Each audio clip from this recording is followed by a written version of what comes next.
2월 12일 성경 읽기 시간입니다. 우리 오늘은 레위기 24장에서 25장, 시편 42편, 레위기 24장에서 25장, 시편 42편에 있는 말씀을 읽겠습니다. 레위기 24장. 여호와께서 모세에게 말씀하셨습니다. 이스라엘 백성에게 명령하여 올리브를 짜서 만든 순수한 기름을 가져오게 하여라. 그 기름은 등잔에 쓸 기름이다. 그 등잔의 불은 꺼지지 않게 계속 켜두어라. 아론은 그 등잔의 회막 안에 곧 언약궤 앞에 친 휘장 앞에 두어라. 이것은 지금부터 영원히 지켜야 할 율법이다.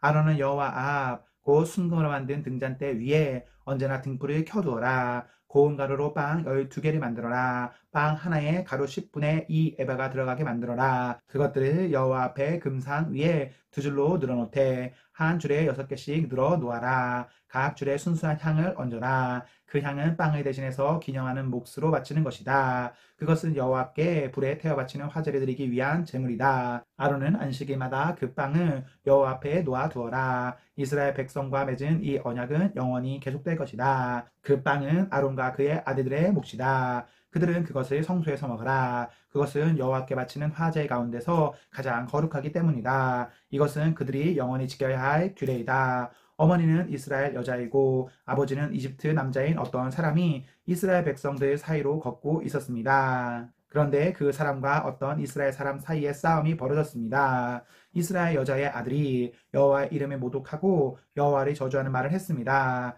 그래서 사람들이 그를 모세에게 데려갔습니다. 그의 어머니의 이름은 슬로밋이었습니다. 슬로밋은 단지파 사람 디브리의 딸이었습니다. 백성은 여호와께서 명령하시는 것을 확실히 알 때까지 그 사람을 가두어 놓았습니다. 여호와께서 모세에게 말씀하셨습니다. 나를 저주한 사람을 진 밖으로 끊어내어라. 그리고 그의 말을 들은 사람을 다 데려가거라. 그 사람들이 그의 머리에 손을 얹은 다음에 모든 백성들이 돌을 던져 그를 죽여라. 이스라엘 백성에게 전하여라. 누구든지 하나님을 저주하는 사람은 벌을 받을 것이다. 누구든지 하나님의 이름에 모독하는 사람은 죽여라. 모든 백성의 돌을 던져 그 사람을 죽여라. 외국인도 이스라엘에서 태어난 사람과 마찬가지로 같은 벌을 받을 것이다. 누구든지 사람을 죽인 자는 반드시 죽여라. 짐승을 죽인 사람은 다른 짐승으로 물어주어라. 이웃에게 상처를 입힌 사람은 똑같은 상처를 당하게 하여라. 뼈를 부러뜨리면 뼈를 부러뜨림으로 눈은 눈으로 이는 이로 갚아라. 다른 사람에게 상처를 입힌 사람은 그것과 똑같은 상처로 벌이 받을 것이다.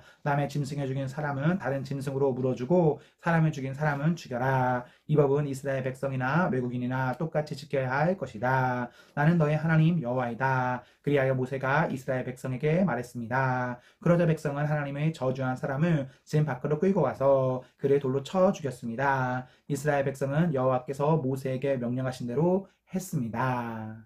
25장.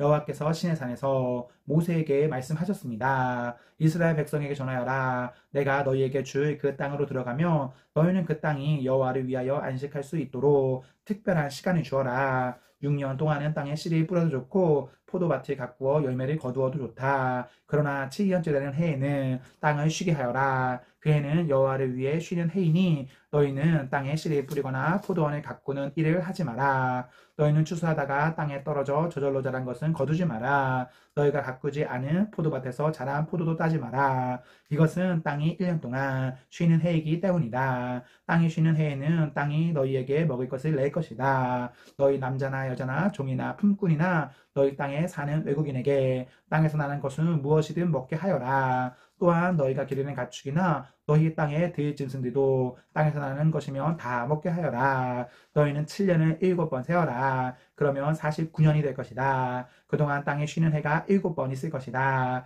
너희는 49년이 지난 다음 속죄일에 나팔을 불어라. 너희가 나팔을 불어야 할 날은 일곱째 달 10일이다. 너희는 온 땅에서 나팔을 불어라. 50년째 되는 해를 특별한 해로 정하여 너희 땅에 사는 모든 백성에게 자유를 선포하여라. 그 해는 기쁨의 해인 희년이니 너희 모두는 각자 자기 땅으로 돌아가거라. 모두 자기 집, 자기 가족에게로 돌아가거라. 50년째 되는 해는 너희에게 기쁨의 해이니 땅에 씨를 심지 말고 저절로 자란 것을 거두지 말며 가꾸지 않은 포도밭에 포도를 따지 마라. 그 해는 희년이니 너희에게 거룩한 때이다. 너희는 밭에서 나는 것을 먹어라. 희년에는 모든 사람이 자기 땅으로 돌아가거라. 이웃에게 땅을 팔거나 이웃에게서 땅을 살 때 이웃을 속이지 마라. 이웃에게서 땅을 살 때는 바로 전에 희년에서부터 몇 년이 지났는가를 헤아려 보아라. 그래서 땅값을 알맞게 계산하여라. 땅을 파는 사람도 앞으로 출소할 수 있는 해가 몇 년인가를 헤아려서 땅값을 알맞게 계산하여라. 여러 해가 남았으면 값을 더 치러야 하고 몇 해 안 남았으면 값을 더 치러도 될 것이다.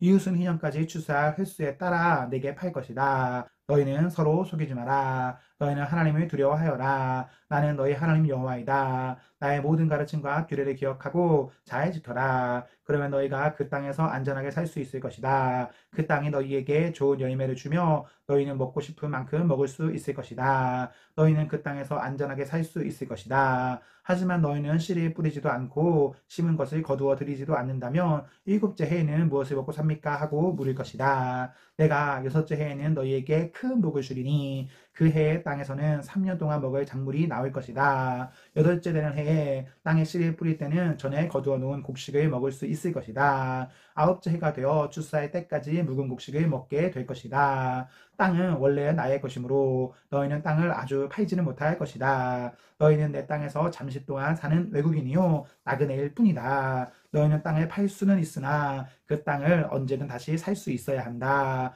너희 땅에 어떤 사람이 매우 가난해져서 땅을 팔게 되었다면 그에 가까운 친척이 그를 위해 그 땅을 다시 사들여야 한다. 만약 그 사람을 위해 다시 그 땅을 사들일 만한 가까운 친척이 없던 중에 그 사람 스스로가 그 땅을 사들일 만한 돈을 가지게 되면 그 사람은 그 땅을 판 지 몇 해가 지났는가를 헤아려라. 그래서 그 땅을 얼마에 사들여야 할지를 결정하여라. 그렇게 해서 그 땅을 사들이면 그 땅은 다시 그 사람의 것이 된다. 그러나 만약 땅에 다시 사들일 만큼 돈이 충분하지 않으면 그 땅은 기쁨의 해인 희년까지 땅을 산 사람의 것이다. 그러나 기쁨의 해가 돌아오면 땅을 산 사람은 땅을 원래 임자에게 돌려주어라. 성벽 안에 사는 사람이 집을 팔았으면 1년 안에는 언제든지 그 집을 다시 살 수 있으나 만약 1년 안에 그 집을 다시 사지 않으면 성벽 안에 그 집은 산 사람의 것이 되어 자손 대대로 그의 것이 된다. 또한 희년이 돌아와도 원래 임자에게 돌아가지 않을 것이다. 그러나 성벽이 없는 마을의 집은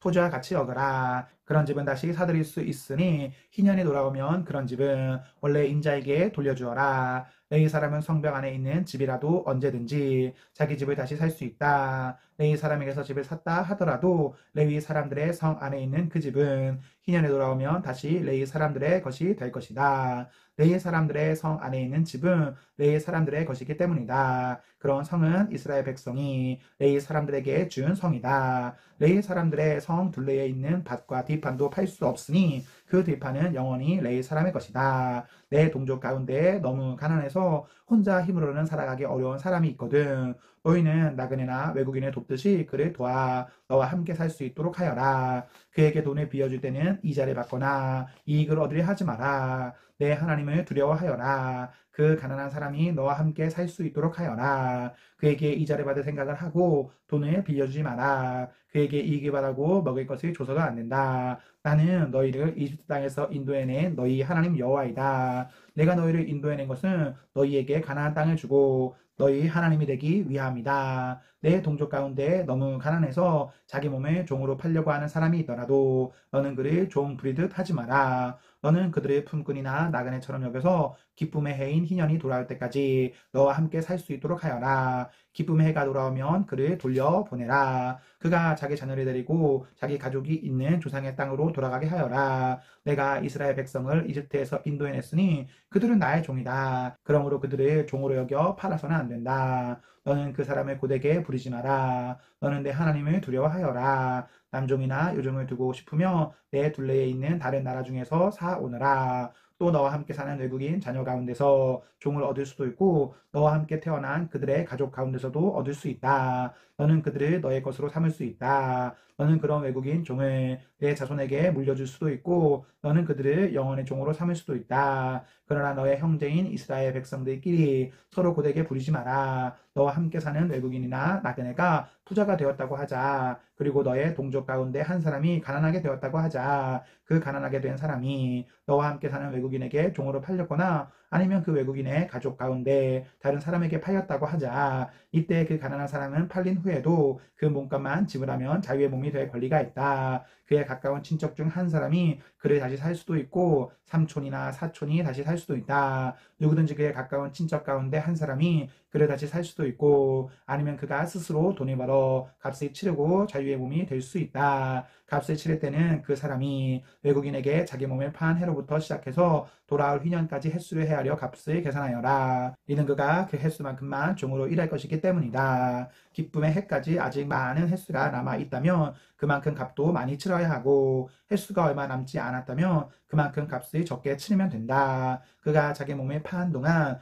외국인 주인은 그를 품꾼처럼 여기고 그를 고되게 부리지 마라. 아무도 그를 다시 사지 않았다 하더라도 기쁨의 해가 돌아오면 그를 풀어주어라. 그와 그의 자녀는 자유의 몸이 될 것이다. 이는 이스라엘 백성은 내 종이기 때문이다. 그들은 내가 이집트 땅에서 인도해낸 내 종이다. 나는 너희 하나님 여호와이다.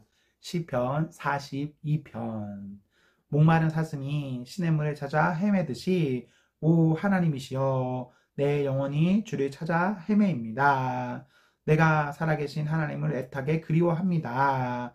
언제 내가 하나님을 만나러 갈 수 있겠습니까? 낮이면 낮마다, 밤이면 밤마다 내 눈물이 양식이 되었습니다. 사람들은 언제나 내게 말합니다. 너의 하나님이 어디에 있지? 지난 일들을 생각하면 할수록 내 가슴이 찢어집니다. 나는 사람들을 이끌고 하나님의 성전을 향해 들어가곤 했습니다. 기뻐 소리를 지르고 감사의 찬송을 부르며 그 행복한 사람들과 어울리곤 했습니다. 오, 내 영혼아, 어찌하여 슬퍼하는가? 왜 그렇게 속상해하는가? 하나님께 희망을 가져야 할 것이다. 나를 구원하신 분이시며 나의 하나님이신 그분을 마땅히 찬양해야 할 것이 아닌가? 내가 몹시 슬프지만 주를 기억하겠습니다. 요단강이 시작되는 땅에서 헤르몬산에서 미살산에서 내가 주를 기억할 것입니다. 주의 폭포수가 큰 소리를 내며 떨어지듯이 어렵고 괴로운 이들이 계속 나에게 찾아옵니다. 주의 파도와 물을 부수며 파괴하는 소리가 나를 둘러 덮고 있습니다. 낮에는 여호와께서 사랑을 보여주시고 밤이면 내가 주를 노래하며 나의 생명이신 하나님께 기도합니다. 나는 나의 바위가 되시는 하나님께 외칩니다. 왜 나를 잊어버리셨습니까? 왜 내가 슬피 울면서 돌아다녀야 합니까? 왜 원수들 때문에 괴로워해야 합니까? 내 원수들의 비웃는 말을 들으며 내 뼈가 부서지는 듯 괴롭습니다. 원수들은 늘 이렇게 말합니다. 내 하나님이 어디 있지? 오, 내 영혼아, 어찌하여 슬퍼하는가? 왜 그렇게 속상해하는가? 하나님께 희망을 가져야 할 것이다. 나를 구원하신 분이시며 나의 하나님이신 그분을 마땅히 찬양해야 할 것이 아닌가. 아멘, 아멘. 네, 우리 오늘 말씀을 모두 읽었습니다. 우리 오늘 하루도 하나님과 사랑 앞에서 행복하십시오. 성령 충만하십시오. 안녕.